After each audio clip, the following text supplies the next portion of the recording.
राजस्थान के झालवाड़ा में एक सरकारी स्कूल की छत गिर गई। अब ये छत कैसे गिरी ये तो बहरहाल जांच का विषय है, लेकिन सरकार किसकी है राजस्थान में, सवाल ये है।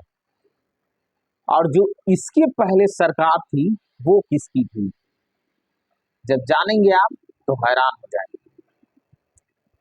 आखिर एक बात हमें समझ में नहीं आती कि जो सरकारी संस्था है वो इतना जर्जर उसी राज्य में क्यों है जिस राज्य में दो पार्टी की सरकारें हैं, या तो कांग्रेस की या तो बीजेपी की।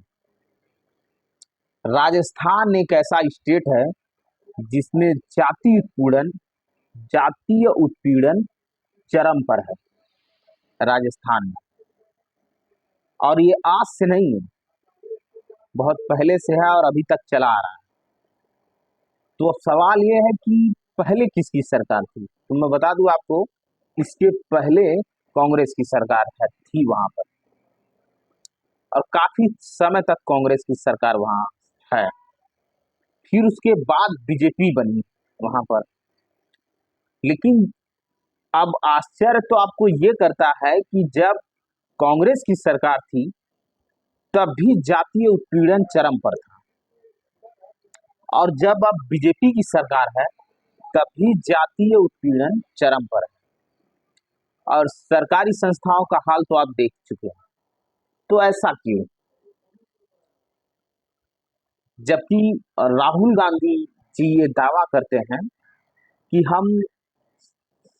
जब मेरी जहां सरकार आती है तो वहां हम एससी ओबीसी के आरक्षण की बात करते हैं, और क्रीमी लेयर के खिलाफ की बात करते हैं, और एससी समाज की बात करते हैं, और हक अधिकारों की लड़ने की बात करते हैं।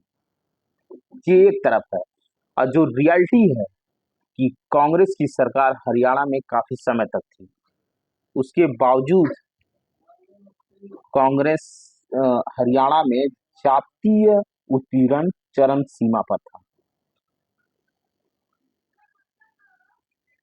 और ये चीज थोड़ा सा अगर आप दिमाग लगाएं, चाहे कांग्रेस हो चाहे बीजेपी हो, अगर सत्ता में आती है तो उसका मुख्यमंत्री सिर्फ जनरल का होता है। ज्यादातर 19 मतलब 90% कहें ऐसा होता है। क्यों, जानकर आप हैरान हो जाएंगे। और ये वही कांग्रेस है जो काफी समय तक सत्ता में रही, और ये वही बीजेपी है जो काफी समय तक सत्ता में रही, जिसमें कहे तो मंडल कमीशन, कांग्रेस सरकार काफी समय तक सत्ता में रही लेकिन मंडल कमीशन लागू नहीं करवा पाई। जब इन सारी कड़ियों को आप एक में जोड़ेंगे, जब आप देखेंगे, तब आपको समझ में आएगा कि ये जो हम लोग चुन रहे हैं ये वास्तव में हो क्या रहा है।